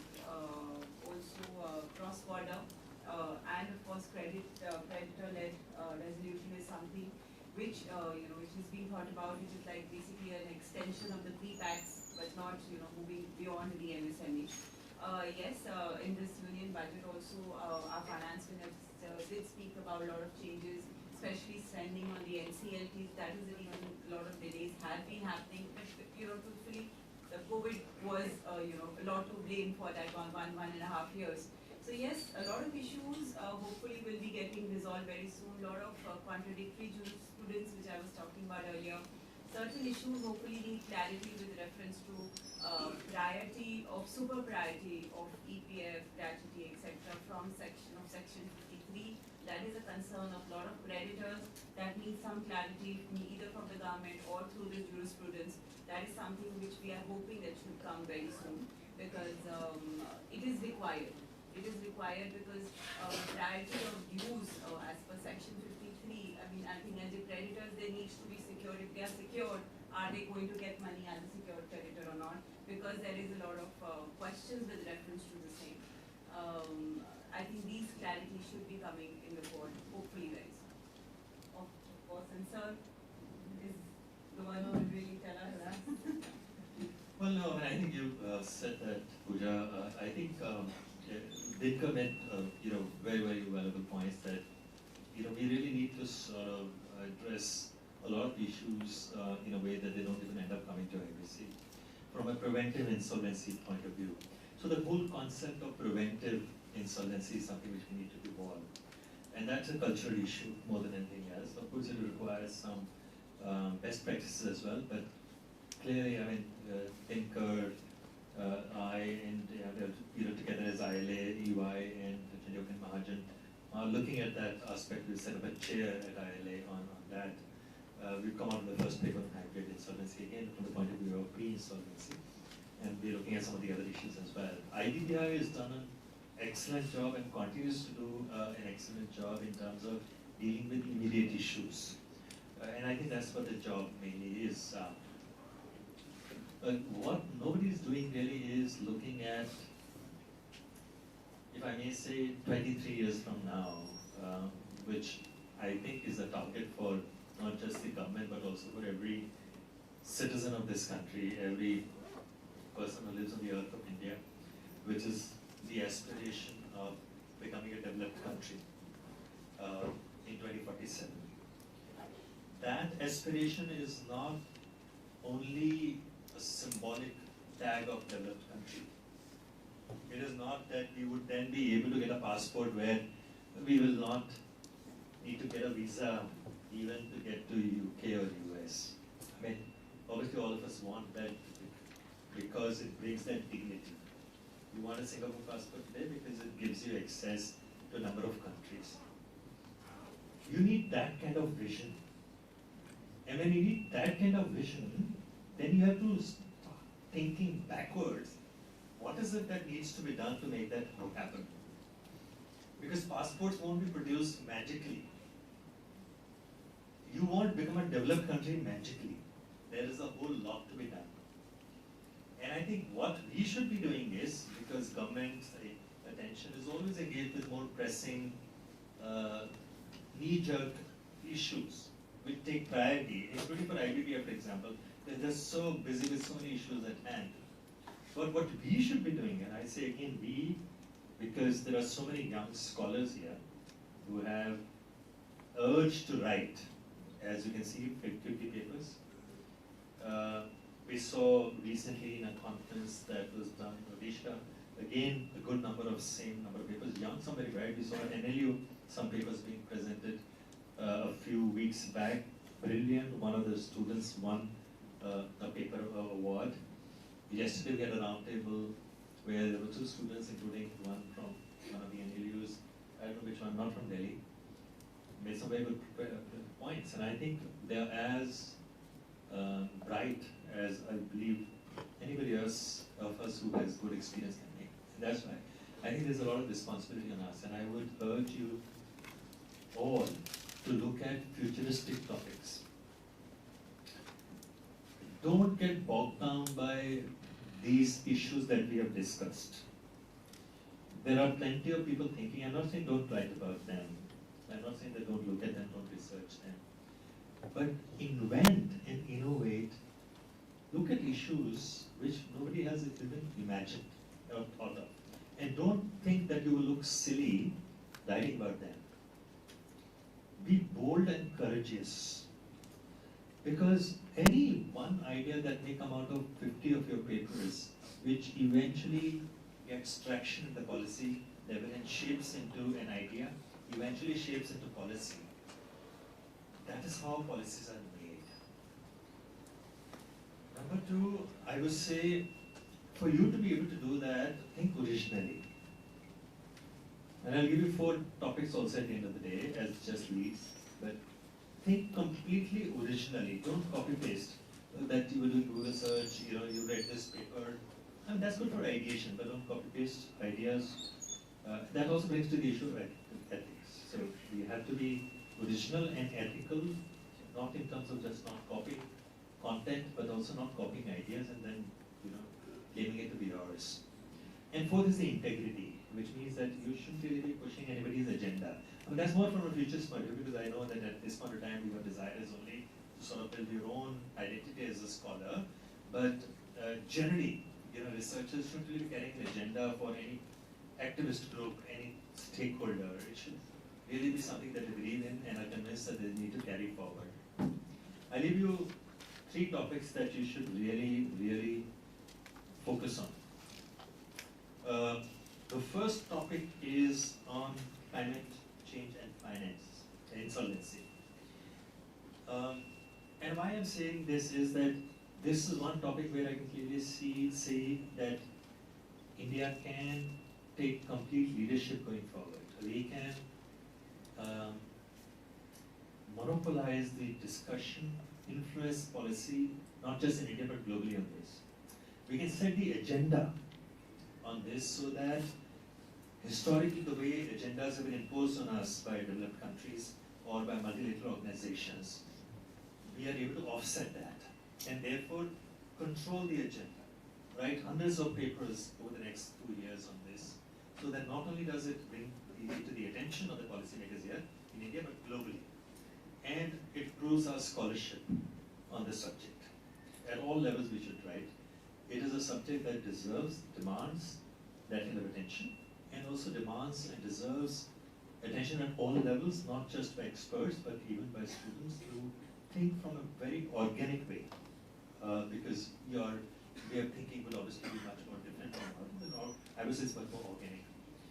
The second topic I would say that you should write on is on the relationship between law and economy, and more from the point of view of how the judges in India, and the lawyers in India, and the bureaucrats should start appreciating the nexus between law and politics. I mean, of course, Justice Sikri's judgment of 2017, there are a number of good papers written up by that, but we still feel that there isn't enough understanding, even amongst our judges, about the impacts of their decision on economy or outcomes of policies which have an economic bearing. So focus on that, and we need to build a narrative around that as well. The third topic which I think you should talk about is how the insolvency law needs to be looked beyond IBC. We have, because IBC has been given to us and we believe that IBC is the insolvency, world of insolvency. It is not. There are today a huge amount of entities, organizations which are not in the realm of or in the scope of IBC, but they are economic units, they engage in commercial activities, they are important components of our economy, and they need to be having the benefit of an insolvency system of highest level of sophistication. Let's say the banking sector, including of course the insurance sector. Let us say the municipal corporations. Let us say the organizations like which function as the departments of the government, even the railways for that matter. Now, railways is one of the biggest enterprises of the country. And we all know that railways has so many entities as its subsets, which are even companies.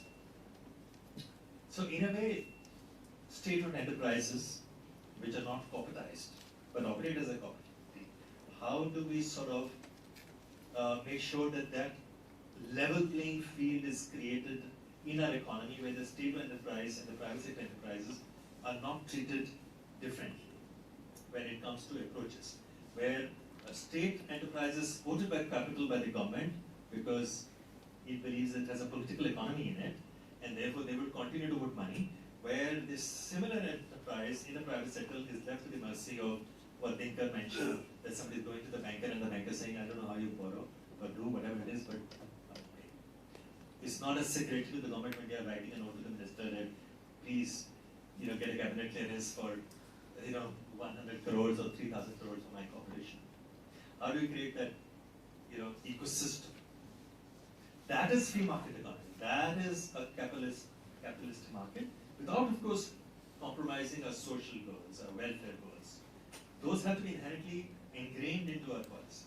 So these are the three areas in which we should really focus on, produce papers, because we need to build a revolutionary movement in order to change that and influence policy if we really want to become a developed country.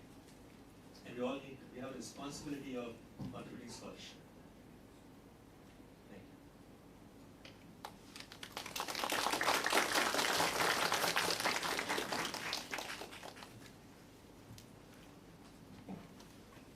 Thank you. Thank you for this panel discussion. Thank you, Neha ma'am. Now I would like to invite Ms. Astha to conduct the Q&A session.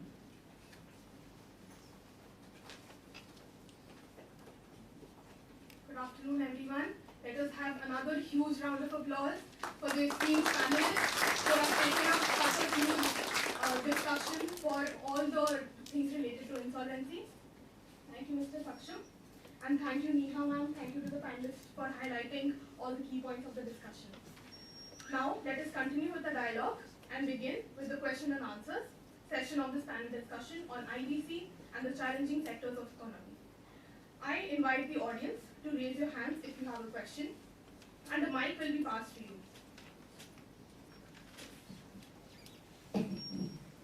Good afternoon, ma'am. Good afternoon, sir. I have a question. It is open for the panel. Anyone can answer. The question is, how do insolvency framework in other countries can be compared? If not compared, what lessons can be learned? And in the next 15 years, can we redefine the IBC model?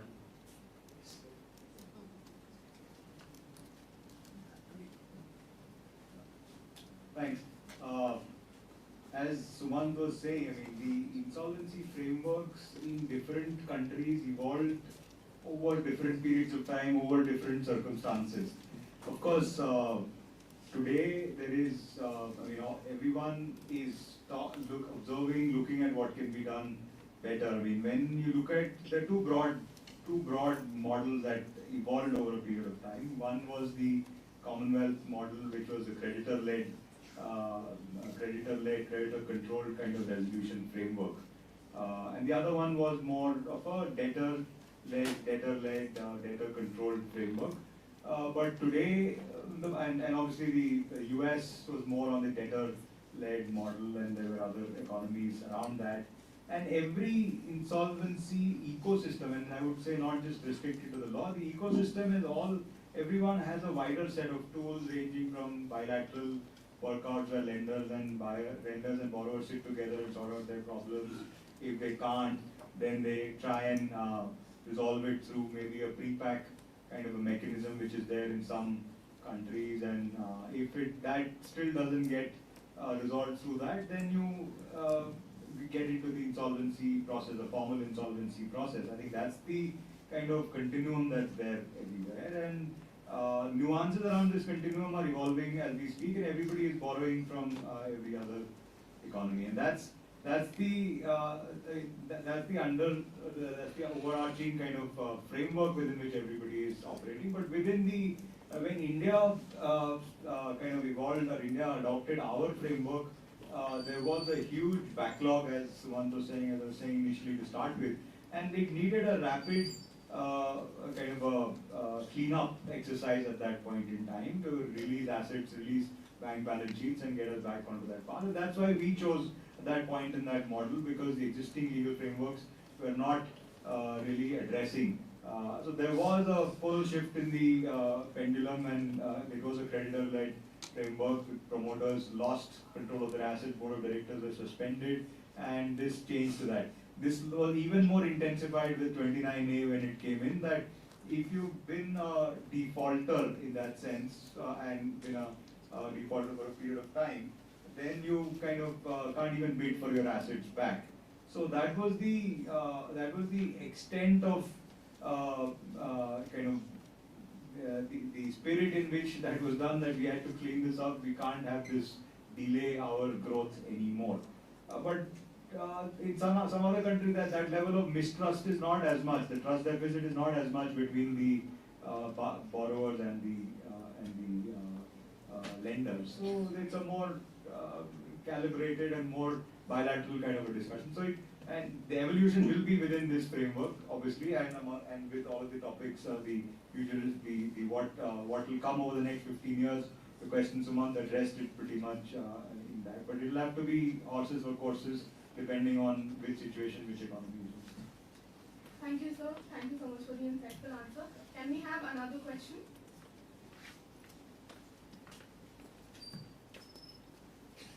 Sir, in the IBC there is lots of IRR file, so which can often hinder the insolvency process. How can overcome these challenges, sir?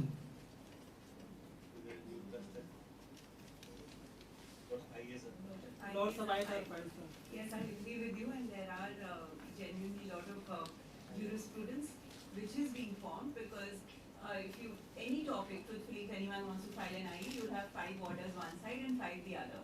And it becomes very easy to just, take an example and then file your similar application. Yes, it is delaying the process, and I think the government is very much cognizant of that. I believe certain,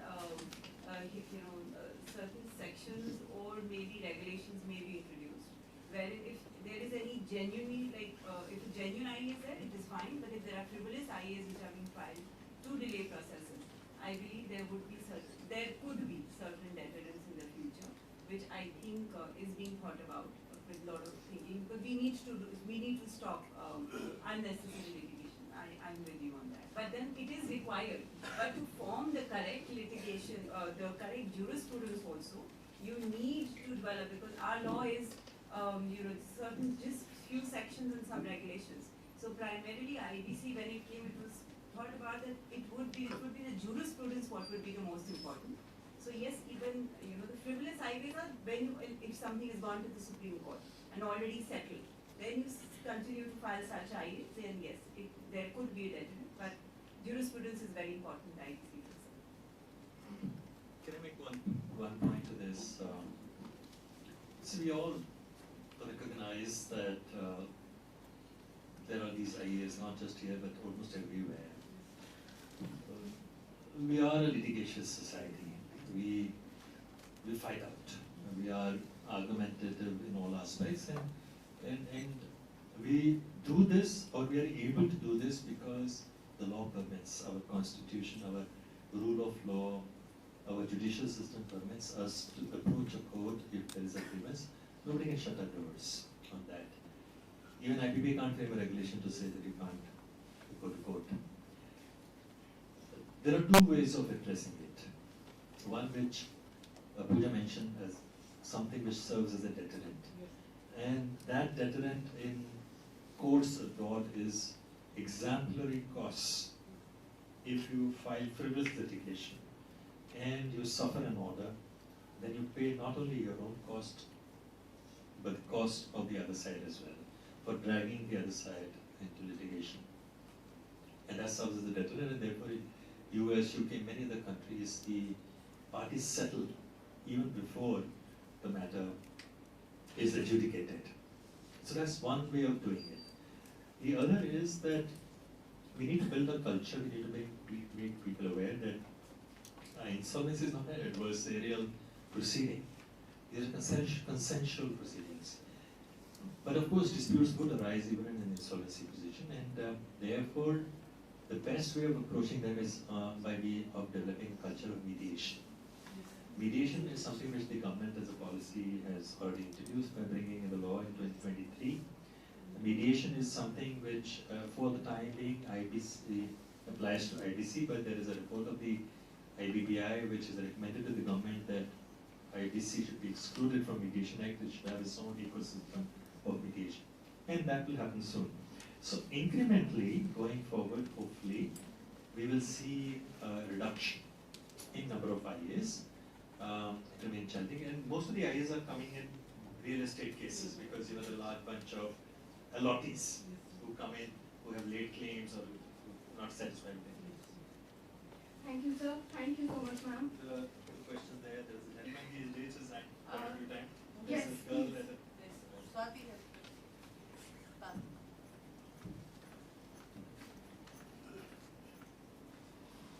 Good afternoon to the panel. So my question concerns with the evolving jurisprudence on the director's liability towards creditors in the twilight zone. So in India, my understanding is that the corporate directors, they have the burden of deciding whether to initiate insolvency or to continue with the revival of the company by trading. But when the director takes a decision, he will be questioned by the court with a hindsight bias. So how to protect the directors and encourage them from taking a decision in the interest of all the stakeholders and not just the shareholders or the creditors? That's it.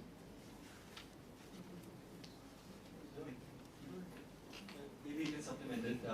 Now this is a very, very pertinent question, and this is now included as a question even in the World Bank's new model of ease of doing business, where in the twilight zone, whether the law actually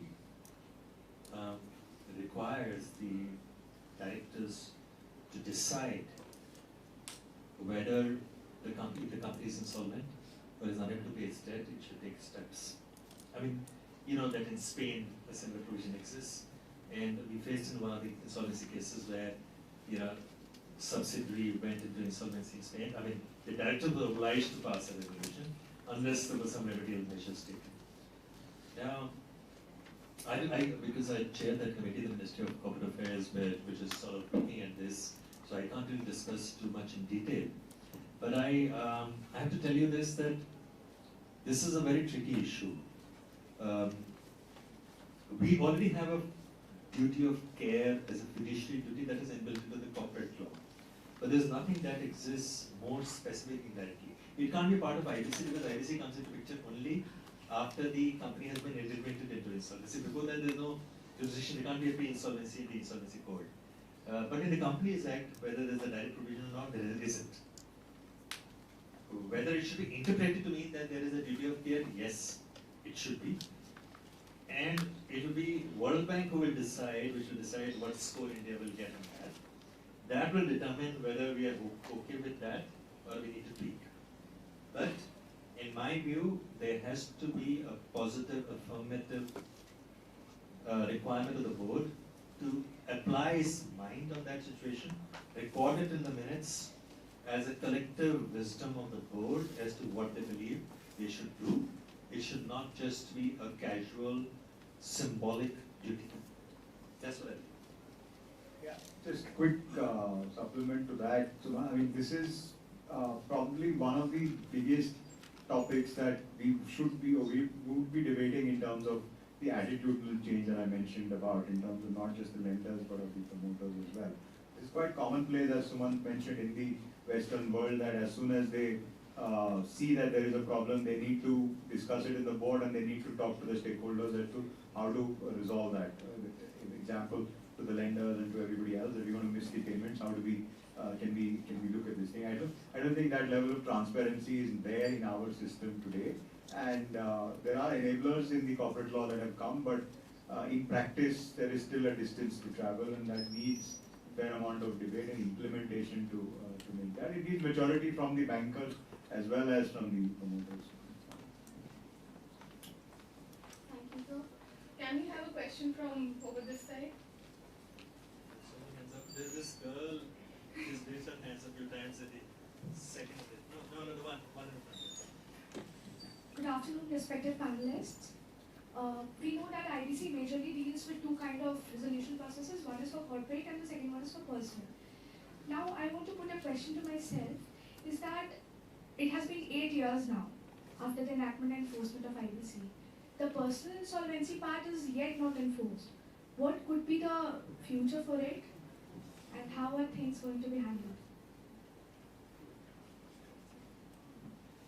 So since you are the engine of the carrier, I'm not an engine. This particular law has not been implemented consciously, as I would like to believe. I'm not the decision maker, because I don't think India is ready for that. That's what my assumption is. That's what I think the policymakers think, and I think to a degree it is right.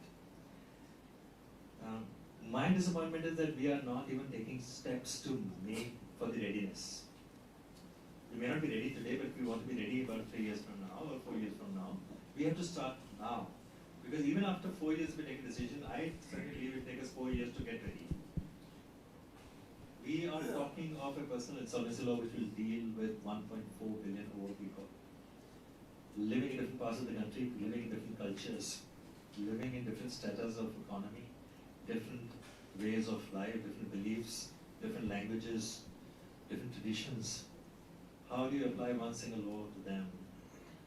How do you make them own one single law which may clash with their cultures? And not just talking about the stigma. I'm talking about various other issues where people believe that these are the kind of issues they should not take out of the family. And family here doesn't really mean just your biological family. The family in a village talks about the family, the community. That's why traditionally our disputes were settled by the sarpanch or the lumbardars or by the other elders of the village, because we believe they were a family and they would take a conscious decision in the interest of community, while protecting the interests of the individuals in dispute. There are people who still continue to believe, even today, a large number of disputes we don't even see as visible disputes which don't even go to the court, they get still settled, even by the grandfather of the family, by the nana, the dada, the mama, or the sarpanch, the panch, or the elders. They don't want to go to insolvency court and make a propaganda that I am bankrupt. We need to find an insolvency law which goes to their doorsteps. How do you expect that let's say a farmer or a small shopkeeper in Nasik files an insolvency for 4.5 lakh, and he has to go to DRT in Mumbai to file for insolvency as currently proposed in the law. In 4 trips, he will end up spending more than 6 lakh rupees on travel, on accommodation, on lawyers' fees, and yet there will be no certainty how many trips it will take. So this is that law can't be implemented in its current form at all.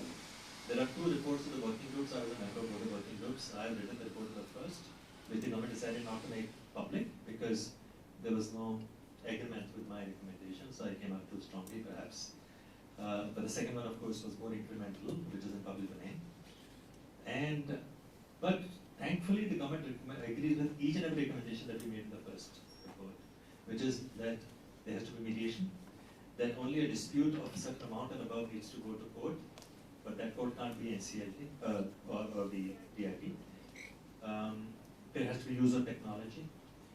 There has to be, I had proposed that you need to start now. You need to sign MOU with the HRD ministry where you should introduce in the curriculum, in the education programs, awareness about financial management, financial discipline, financial failure, how to deal with financial failure.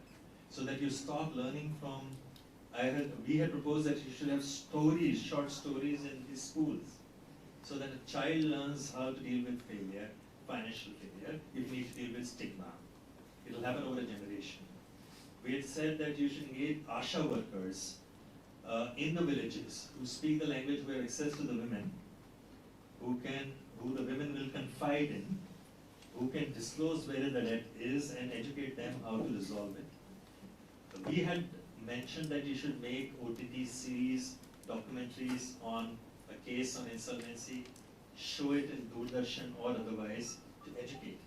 Those are the kind of things, and Niti Aayog had actually, based on my report, called a meeting of all these secretaries of the various ministries, but it fell through the cracks because everybody felt that this is too large and onus to be taken to implement a law which we don't even know whether we're going to implement or not.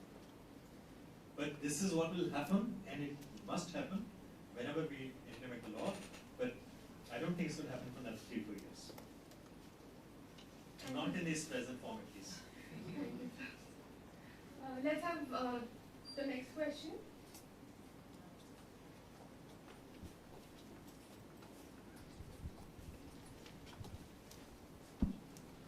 Good afternoon to the esteemed panel members.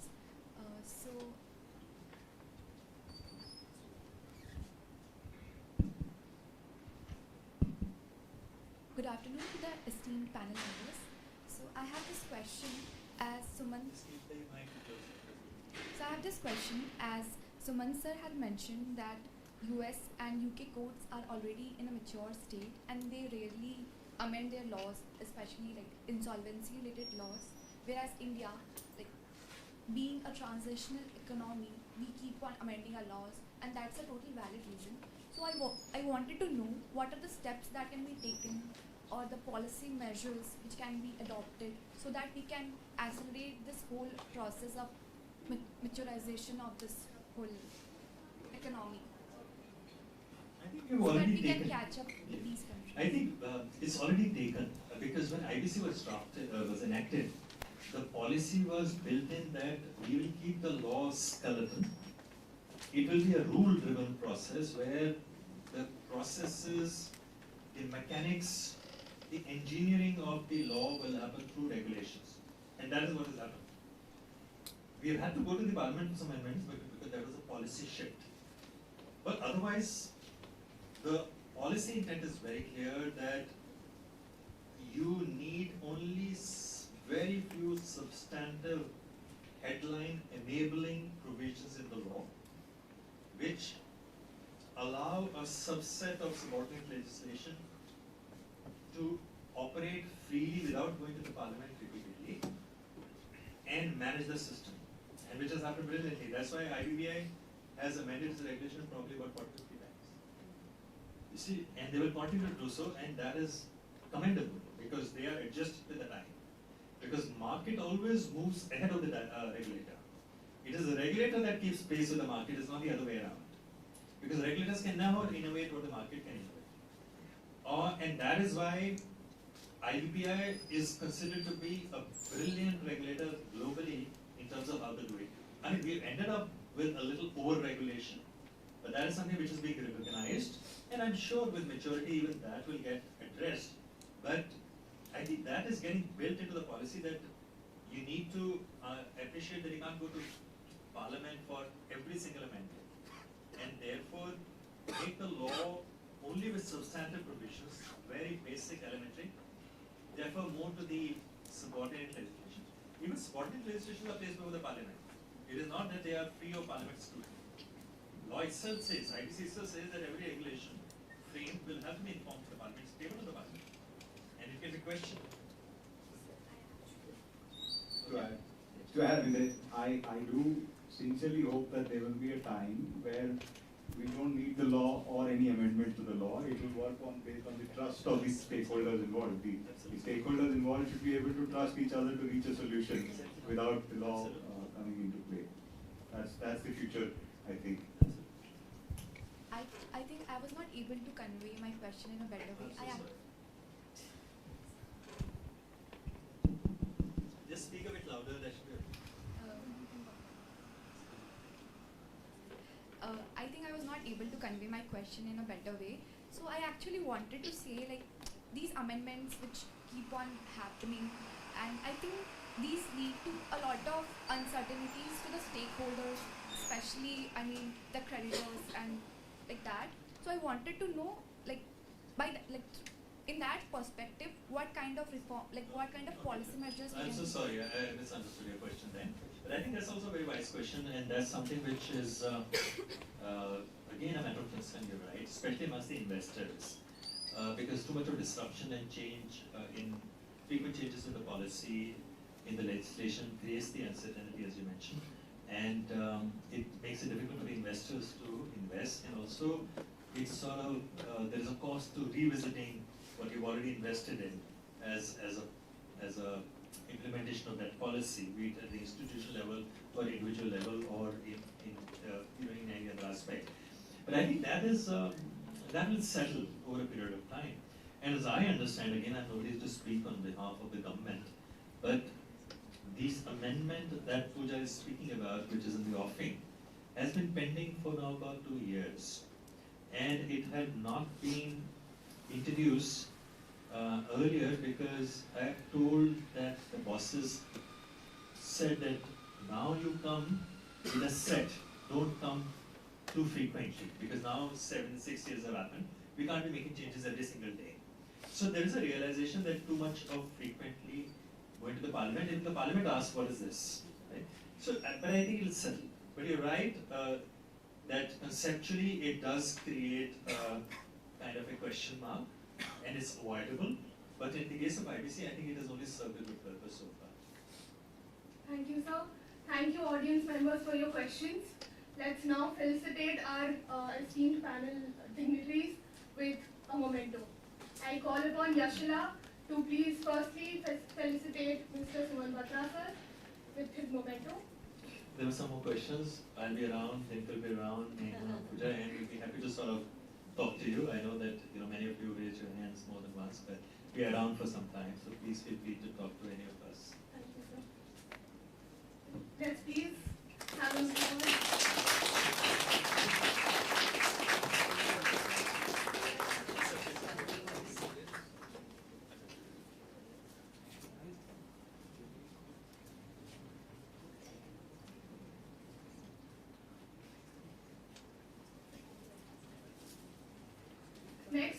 upon Ms. Arya to felicitate Mr. Dinkar with his memento.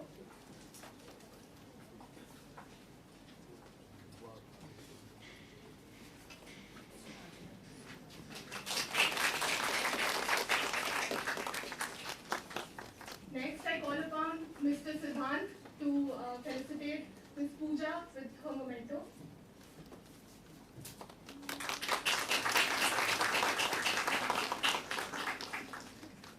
I call upon Mr. Siddhant again to felicitate Ms. Neha with her memento.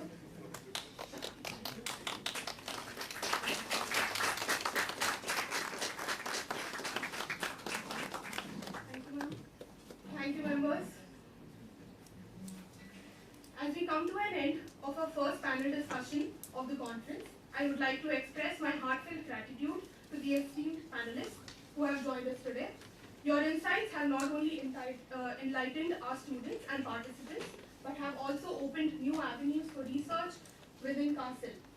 We appreciate the experiences and expertise shared by you in the field of insolvency at home and abroad, particularly regarding the workings of the IBC in the real estate, aviation, and shipping industries. The objectives and nuances of insolvency in the different kinds and types of businesses, the valuation methods, timelines, and whether there are ways of making the current IBC more effective, the amendments made to the code, the procedures, the further amendments required to it as well, make the insolvency resolution that would make the insolvency resolution more effective. Thank you so much, Batra sir, for an in-depth discourse on the IBC and the economy, why the code was brought in to deal with the specific challenges that the Indian economy presented. The dialogue that we have initiated today with the diverse viewpoints on insolvency and bankruptcy from our experts and audience members is sure to spark further discussions and conversations in the near future. A special thank you to Neha ma'am for expertly moderating and guiding our panel discussion. We are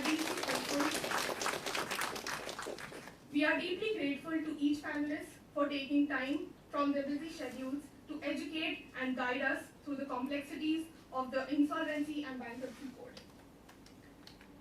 I would also like to thank the audience members for their enthusiasm and presence in this event. Thank you one and all for attending this panel discussion. Let us now join for a group photograph. I request the organizing committee members of CARCIL to join us for a photograph.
Next, I request the participants to come forward for the photograph.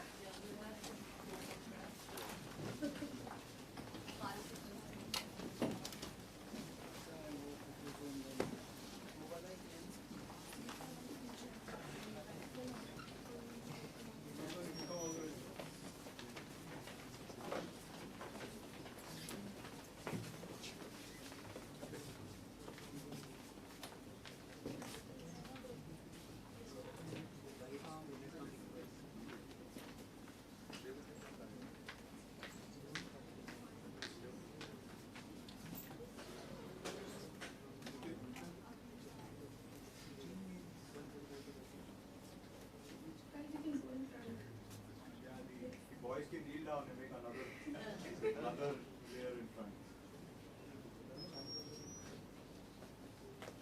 One on the side and on front.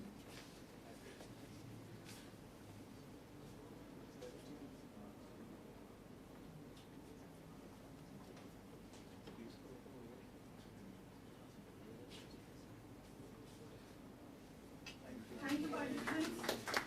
I request the corporate honors students from 4th year to come forward for the photograph.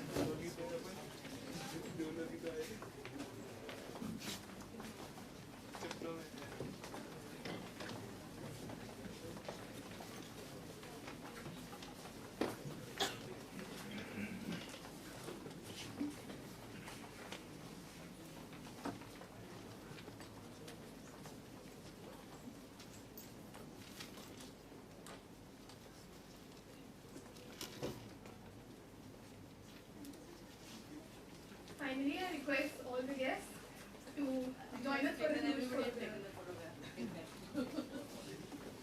Everybody is there. Yes, everybody, all the volunteers who are here, please come forward for the photograph. The participants as well can come forward. Come.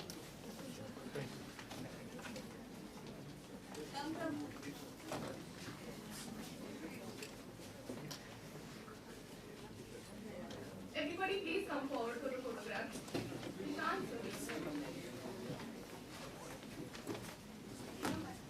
Everyone, please come forward for the photograph.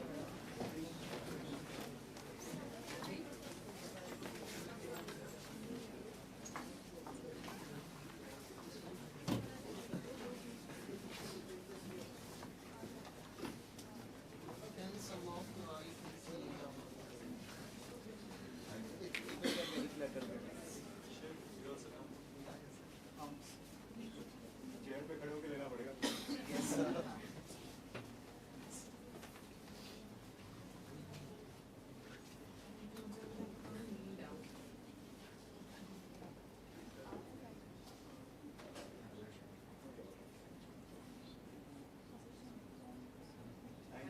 Thank you, everyone. I invite all the panelists and participants to now join us for lunch. Thank you.